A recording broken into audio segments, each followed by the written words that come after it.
Pessoal, então, professor Pedro aqui com o módulo de número 12, aquele com a reforma da igreja. Tá? Então, vamos direto aí para o que interessa. Nesse módulo, a gente vai estudar,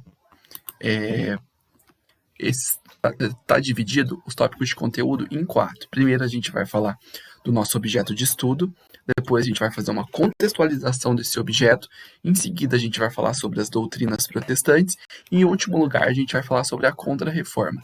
E no quadro resumo, vai ter um tópico, uma linha de conteúdo para cada um desses 4 assuntos, para vocês escreverem sobre ele depois, tá? Então vamos começar já com o objeto de estudo. Então o objeto de estudo aí do nosso capítulo, do nosso módulo 12, é a Reforma Protestante, tá? Depois a gente vai definir o que é a Reforma Protestante. A Reforma Protestante, ela vai acontecer na Europa Ocidental, que é o que a gente está estudando aí há um bom tempo já, né? E ela vai ter início, mais especificamente, onde hoje é a Alemanha, tá? Então a Alemanha, ela não existia naquela época da forma como a gente entende ela hoje em dia. Porém,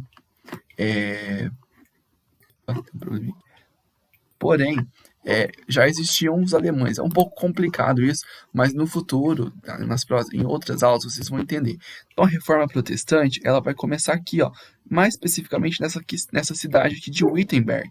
E daqui ela vai se espalhar para o restante do continente europeu, tá? Se espalhar, que eu digo, ir para outras regiões, não que ela dominou e controlou tudo, tá? E a Reforma Protestante, ela começa a partir do ano de 1517. Ela é o marco inicial desse período, certo? Do início desse processo histórico que a gente está estudando, e ela continua, porque essa Reforma Protestante, ela permaneceu aí se espalhando pelo restante do século XVI, ok? Então, esse aqui é o nosso objeto de estudo. A gente está vendo a Reforma Protestante, que começou na Alemanha a partir de 1517 e se espalhou para o restante do continente europeu, ok? Então, vamos para o nosso segundo tópico de estudo, que é a contextualização do objeto. Começando aí pela definição. Então, o que seria a Reforma Protestante? Gente, a Reforma Protestante, ela foi um conjunto de mudanças religiosas que foram propostas pelo Lutero, pelo Calvino, pelo Henrique VIII, por uma galera que a gente vai falar já, e que acabaram originando o cristianismo, que é conhecido como o cristianismo protestante. Trocando em miúdos, a Reforma Protestante, ela foi o evento que vai separar os cristãos da Europa Ocidental em 2 grupos, os católicos de um lado e os protestantes de outro. E por que vai acontecer essa separação? Por causa dessas 6 causas que estão listadas aí nessa segunda parte aqui do slide, sobre o qual a gente vai falar um pouquinho agora. A primeira dessas causas aí, ó, a Reforma Protestante, ela pode ser considerada como um desdobramento do florescimento da vida urbana e das ideias iluministas, coisa que a gente já falou lá na época, que a gente estava lá no módulo que a gente estava estudando sobre o Renascimento. Essas ideias, esses novos estudos, essa vida em cidades mais forte do que teve durante toda a Idade Média, esses novos conhecimentos que estavam sendo produzidos, eles acabaram contribuindo para que boa parte das pessoas, ou uma parte das pessoas, uma parte dos intelectuais, eles começassem a não aceitar a autoridade da Igreja Católica de forma inquestionável. Eles começaram a perceber que era possível, sim, que a Igreja Católica estivesse cometendo erros. Então, primeira causa da Reforma Protestante é justamente isso, é esse clima gerado aí pela vida urbana e pelas ideias iluministas que fizeram com que a Igreja Católica ela não fosse mais tão vista como infalível. Talvez essa seja a melhor palavra. Eles começaram a perceber os erros que a Igreja Católica estavam cometendo. Segundo lugar, a gente pode dizer que nessa época houve a gestação de um sentimento nacionalista no continente europeu. Um sentimento nacionalista em que sentido? Assim, vamos pensar, lá no final da Idade Média, durante toda a Idade Média, aliás, a instituição mais poderosa era a Igreja Católica, instituição do ponto de vista político e também cultural. Só que no finalzinho da Idade Média, como a gente viu, os reis voltaram a ficar poderosos, certo? Só que aí muitos reis, eles vão se sentir incomodados com a autoridade do Papa, porque às vezes o rei dava uma ordem para os seus súditos ali, por exemplo, o rei da França, não da França não, né, mas um príncipe germânico, um príncipe alemão, ele dava uma ordem e o Papa dava uma ordem que se chocava com essa primeira ordem. Aí os alemães, que eram súditos ali desse príncipe, eles ficavam assim, e agora? A gente segue o Papa ou a gente segue o rei? Geralmente, eles optavam por seguir o Papa antes da Reforma Protestante. E isso incomodava os reis, porque eles sentiam assim, que o Papa, a Igreja Católica, era um obstáculo à consolidação da sua autoridade. Então, os papas, eles vão passar a ser mal vistos por muitos reis católicos, por muitos reis europeus dessa época, aí, às vésperas da Reforma Protestante, principalmente lá nessa região aí, onde hoje fica a Alemanha. Outro aspecto que vai favorecer a Reforma Protestante vai ser o desconforto que a burguesia estava sentindo com os dogmas, com o que a Igreja Católica ensinava, porque existia uma falta de sintonia entre alguns preceitos que a Igreja defendia e as atividades que a burguesia desenvolvia. Como assim? Um exemplo, gente, era a questão do justo preço, ou seja, a Igreja defendia que um produto deveria custar somente aquilo que foi gasto em sua produção, sem lucro. E a burguesia trabalhava justamente em função do quê? Em ganhar um lucro para que ela conseguisse sobreviver, para que ela conseguisse existir, para que ela conseguisse florescer, se desenvolver economicamente. Muitas vezes, também a igreja condenava o empréstimo de dinheiro a juros como um pecado. Então, o burguês, o comerciante, o artesão, o mercador, o banqueiro que ia na missa, escutava o padre falando isso, ele se sentia desconfortável, porque ele falava assim, então quer dizer que a minha atividade profissional, ela constitui um pecado dentro da Igreja Católica? Então, quando aparecer outras pessoas falando que é possível outros tipos de religião,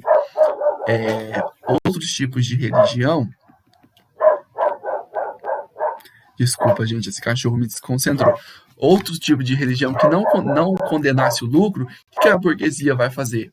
Vai se converter a essa religião, não é?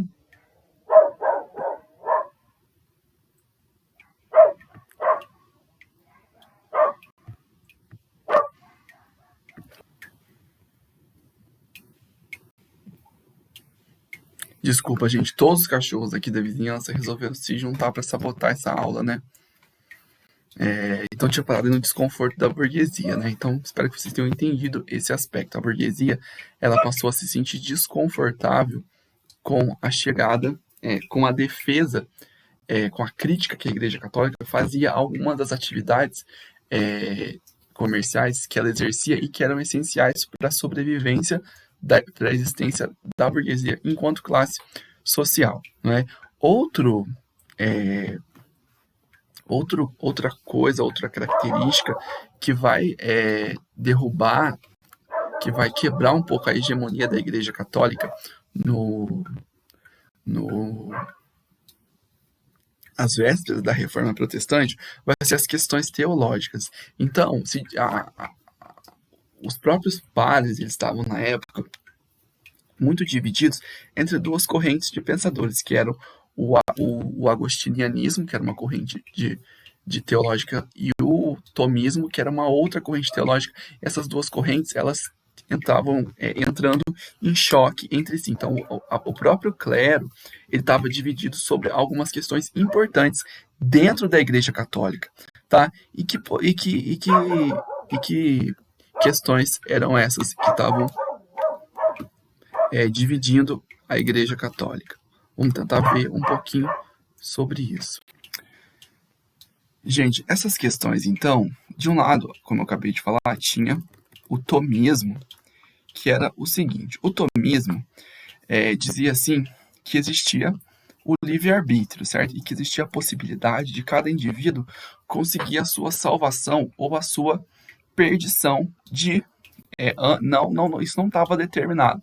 Então, dependendo do que você fizesse no planeta Terra, você iria para o céu ou você iria para o inferno. E o agostianismo, ele dizia exatamente o contrário, que existia a predestinação. Ou seja, cada ser humano nascia com o destino traçado por Deus para o bem ou para o mal. Então, tinha essa divisão dentro da própria igreja e entre os seguidores da igreja católica. E essa própria divisão, quando a galera que estava descontente com a igreja vai resolver atacar a igreja, essa divisão favoreceu com que as ideias protestantes elas florescessem. Uma outra coisa também que vai ajudar muito na reforma protestante vai ser a invenção da imprensa, que também ajudou o Renascimento, lembra? Ajudou na publicação dos livros, e aqui na questão da imprensa, vai ajudar na publicação do quê? Da Bíblia. Então, a Bíblia, antes, ela era escrita somente em latim, ou seja, eram pouquíssimas pessoas que sabiam ler, basicamente só os padres, e elas eram copiadas à mão. Com a imprensa, vai existir a possibilidade de você imprimir essas Bíblias, uma quantidade grande de Bíblias por dia, que vai ser adquirida por um número maior de fiéis, e além disso, a Bíblia vai começar a ser traduzida para a língua. Lá em Portugal, ela vai começar a ser traduzida para o português, na França vai ser começar traduzida para o francês, e primeiramente vai começar a ser traduzida para o alemão, lá nos principados germânicos, já que a Alemanha não existia, e é lá que a reforma protestante começa. E a última, e talvez uma das mais significativas características que contribuíram para que a Renascença começasse, foi a corrupção moral do clero. Quem era o clero, gente? Os padres, os bispos, os papas, da Europa Ocidental naquele momento, certo? Então, houve uma queda de popularidade grande da igreja frente à sociedade, justamente em decorrência do mau comportamento do clero. Isso porque, gente, muitos cargos de papa, de bispo, cargos importantes dentro da igreja católica, eles eram vendidos, certo? E muitas pessoas se tornavam padres não porque queriam, não porque tinham dom, porque tinham vocação, porque tinham interesse, mas estavam de olho no prestígio que esse cargo trazia para a pessoa que ocupasse. E isso acabou trazendo consequências bastante negativas para a Igreja Católica nesse período, porque começou a fazer parte da Igreja Católica gente que não honrava com o nome da igreja, certo? Então tinha padre que se tornava padre sem saber nada, desconhecendo completamente a doutrina católica, padre despreparado, não tinha nem condição de rezar uma missa, às vezes alguns padres não sabiam. E isso, a sociedade foi percebendo isso e começou a perceber, pera, esses que estão mediando a gente entre Deus entre Deus e a terra não estão sabendo direito. E também teve práticas aí de simonia, que era a venda de relíquias religiosas, geralmente relíquias falsas, certo? Eles pegavam espinhos da coroa, pegavam folhas da manjedoura, panos que eles falavam que tinham sido ensanguentados pelo sangue de Cristo durante a crucificação. Então a igreja vendia isso para acumular dinheiro. Inclusive, ela vendia indulgência, que é o quê? Era negociar o perdão de uma pessoa através do pagamento de alguma coisa. Então, se a pessoa cometia um crime, a igreja falava assim: olha, eu te dou o perdão se você pagar tantos. E isso acabou quebrando muito a autoridade da Igreja Católica. Então, quando um cara chamado Martim Lutero aparecer e criticar a igreja e se opor à autoridade do Papa, uma grande parcela da sociedade, por todos esses motivos, já não estava mais aceitando a Igreja Católica como aceitava durante o começo e boa parte da Idade Média. E o primeiro desses questionadores, então, que a gente vai ver agora, foi um cara chamado Martim Lutero. Antes da gente falar do que ele defendia, vamos falar um pouquinho sobre quem é o Martim Lutero, tá? Então, o Martim Lutero, ele foi um cara que nasceu na Alemanha. Ele nasceu na Alemanha, lá no final do século XV, não, no final do século XV não, na metade do século XV, ele vai se tornar padre, por conta de uma promessa lá que o pai dele fez, né? Foi assim, o Lutero ele nasceu em 1483, tá? Numa cidadezinha que se chamava Eisleben, que é uma pequena cidade que hoje fica lá na Alemanha, certo? O desejo do pai é que o Lutero ele fosse direito. Só que o Lutero ele sempre quis exercer alguma profissão ligada à religião. Aí no ano de 1505, quando Lutero quase morreu, né, ele já tinha aí mais de seus 20 e poucos anos, ele quase morreu em uma violenta tempestade. O pai dele fez uma promessa lá de que, se ele sobrevivesse, ele faria teologia, né, estudaria para ser padre, em vez de estudar para ser advogado. Certo? Aí, nesse ano, em 1505, o Lutero ingressou, né, na ordem dos agostinianos, que eram seguidores da ideia de Santo Agostinho. Nesse curso, ele realizou tudo o que ele considerava necessário para a salvação da sua alma. Ele jejuava, ele orava, ele lia a Bíblia, certo? Ele passou a ser defensor de que todas as pessoas fossem alfabetizadas, porque elas teriam a possibilidade de ter um conhecimento mais direto das palavras de Deus. A gente tem que lembrar aí que no ano de 1500, 95, 99% da população era analfabeta. Ler era um privilégio nessa época, não um direito.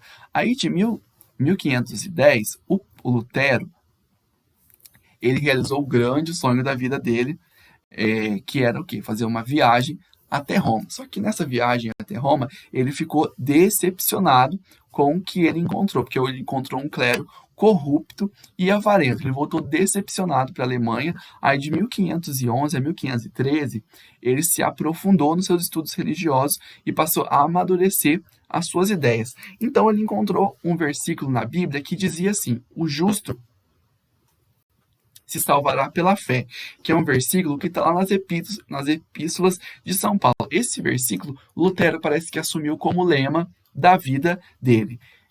Na interpretação do Lutero, o homem tinha sido corrompido pelo pecado original, e a única forma de se salvar seria através da fé. Então Lutero ele passa a defender que a fé em Deus era o principal instrumento de salvação, e graças à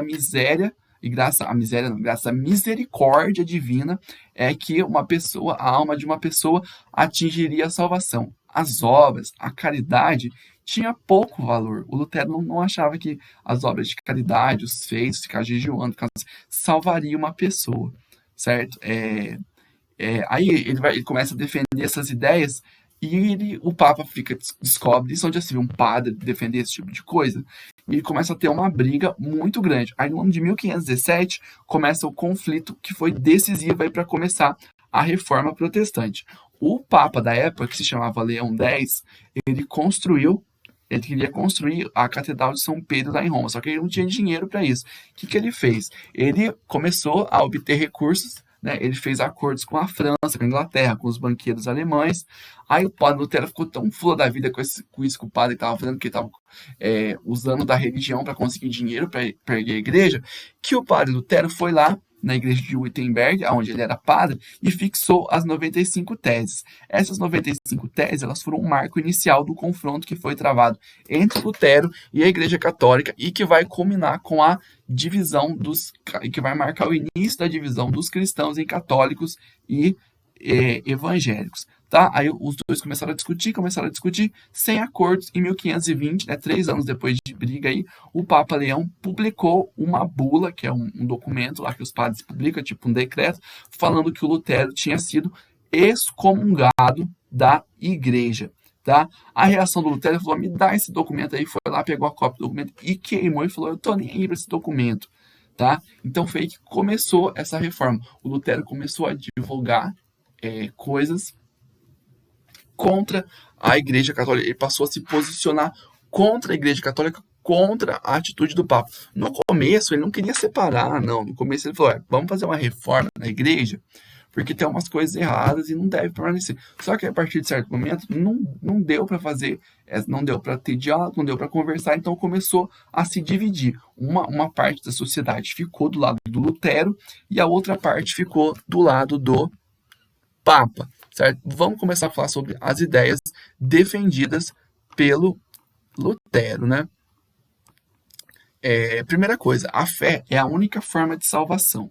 Então, a venda de indulgências não foi um motivo, como eu acabei de falar, não foi um motivo é, definitivo para romper com a Igreja Católica. O Lutero falou assim, ó, gente, é só a fé que pode salvar o homem, tá? Então a Igreja Católica fica defendendo muito é, que tem que fazer isso, que tem que fazer aquilo, mas não, você tem que ter fé. Como a igreja não admite que eles estão errados, tem que deixar a igreja para lá. Outra coisa, o Lutero só considerava legítimo dois sacramentos, o sacramento do batismo e o sacramento da Eucaristia.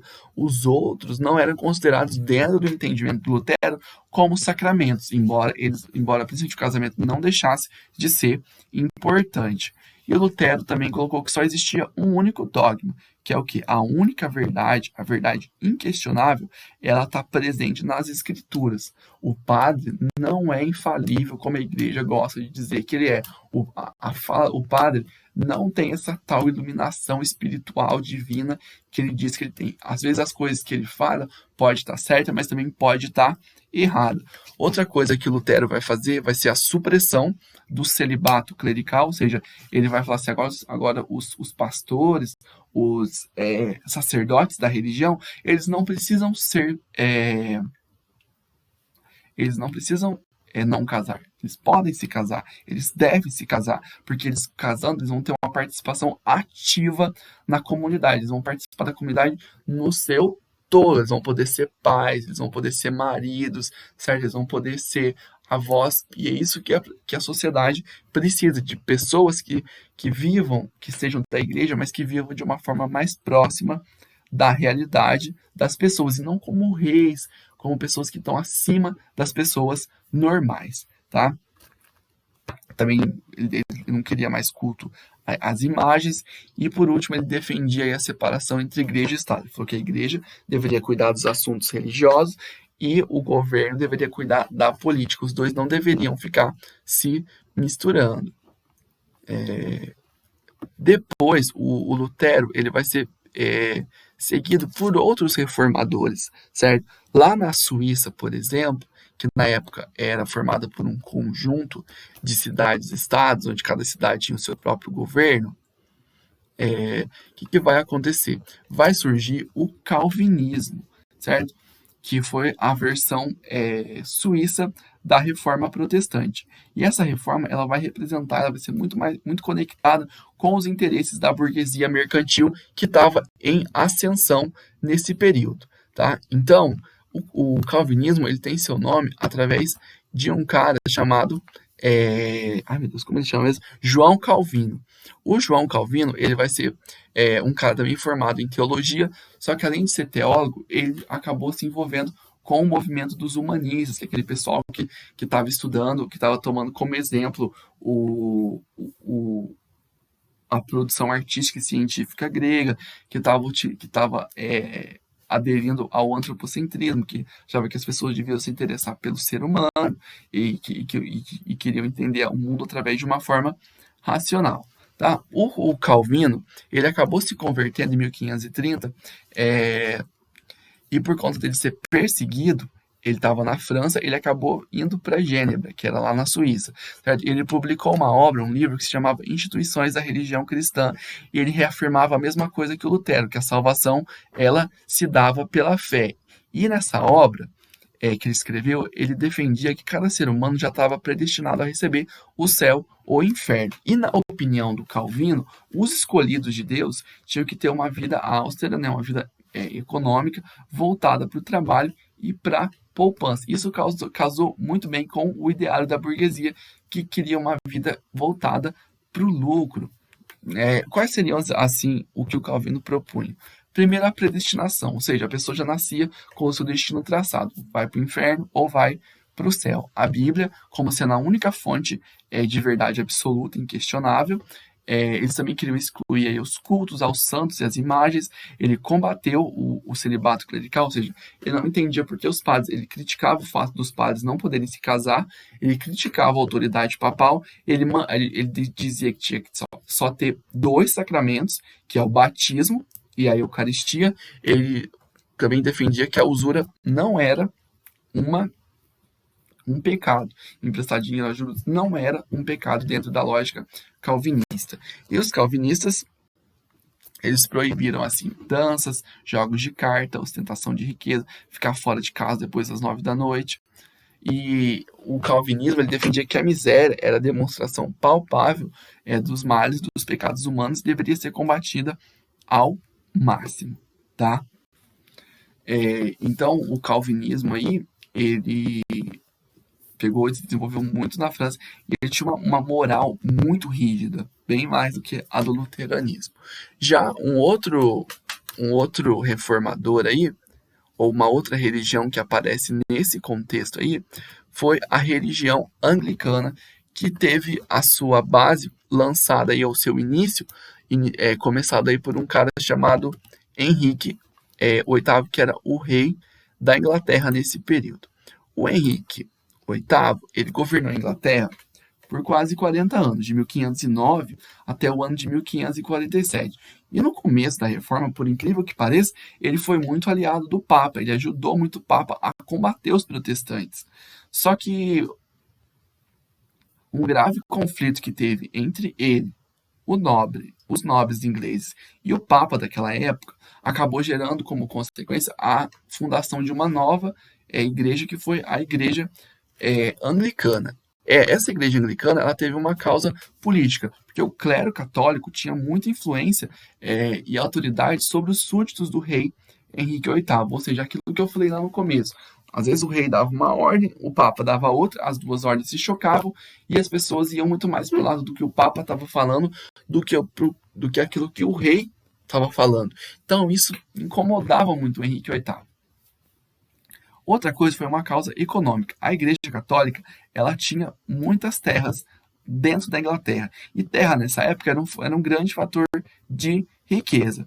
Então, os nobres ingleses, eles passaram assim, se a gente tomasse essas terras da igreja, a gente ficaria mais poderoso, porque quanto mais terra, mais poder.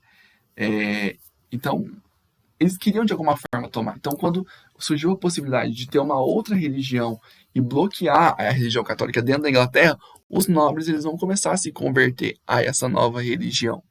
E essa reforma, ela teve também uma causa religiosa, porque o Henrique VIII, ele se casou com uma mulher chamada Catarina de Aragão. E essa rainha da Inglaterra, que tinha origem espanhola, ela não tinha conseguido dar um filho homem pro Henrique VIII. Só nascia menina, quando nascia menino, morria. Aí o Henrique VIII ele acaba querendo se casar de novo, se separar e casar de novo com uma mulher chamada Ana Boleyn, tá? E o rei da Inglaterra, o Papa não aceitou esse divórcio, não aceitou essa separação. Aí o Henrique VIII falou assim, poxa, ajudei tanto vocês lá na época do começo da reforma, agora vocês não vão me ajudar? Aí o que aconteceu? Em 1519, o Henrique VIII ele pediu apoio para o parlamento da Inglaterra, para os deputados, na sua luta contra a Igreja Católica. Aí o parlamento foi lá e aprovou, já estava de olho nas terras da Igreja Católica, né? Foi lá e aprovou umas leis que reduziam os impostos que eram cobrados pelo clero católico inglês. E em 1532, os bispos os bispos da Inglaterra, eles manifestaram seu apoio às ações do rei contra a Igreja Católica. Ou seja, os bispos da Inglaterra começaram a se voltar contra a Igreja Católica. E a consequência de tudo isso aí foi que a Igreja Católica falou, nossa, o Henrique VIII tá ficando louco. Pá! Vai lá e excomungou ele da Igreja Católica. Aí, em 1534, foi aprovado na Inglaterra o ato de supremacia, que oficializava o rei da Inglaterra como o novo Papa da Igreja Católica. Só que isso valeu somente dentro da Inglaterra. Então surgiu uma outra igreja dentro da Inglaterra, que passou a ser conhecida pelo nome de Igreja Anglicana, certo? A Igreja Anglicana, gente, ela não tem muita modificação em termos de doutrina e de culto católico. Eles ensinam a religião protestante, mas ao contrário dos protestantes que não têm assim, uma hierarquia, eles pegaram a hierarquia da Igreja Católica, o padre, o bispo, o cardeal, o papa, até chegar no padre, eles têm isso na Igreja Anglicana, só que eles ensinam a religião protestante, ok? É um pouco complicado isso, mas a religião anglicana é basicamente uma mistura entre as duas.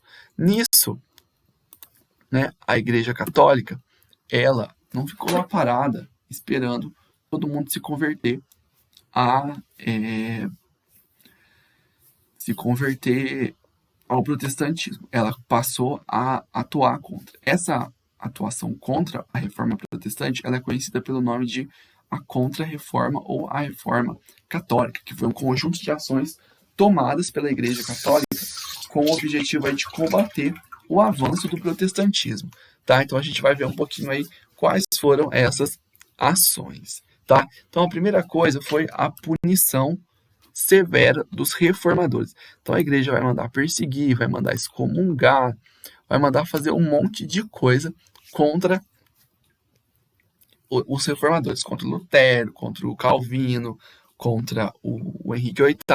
Como vocês podem perceber, a atuação da igreja foi em três sentidos. Primeiro, a repressão. Segundo, a oficialização da Companhia de Jesus. E o terceiro, as decisões do Concílio de Trento. Vamos retomar aí rapidamente pela repressão. Então, a primeira atitude da Igreja Católica frente à reforma protestante que estava em curso foi o quê? Foi a punição severa de todos os reformadores. Então, como a gente viu, Lutero foi excomungado, o Henrique VIII foi excomungado, o João Calvino teve que fugir da França para não morrer.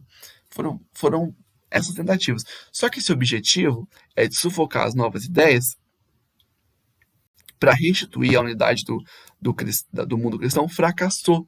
Porque em 50 anos, 4 em cada 10 europeus tinham se convertido a alguma religião que não era a católica.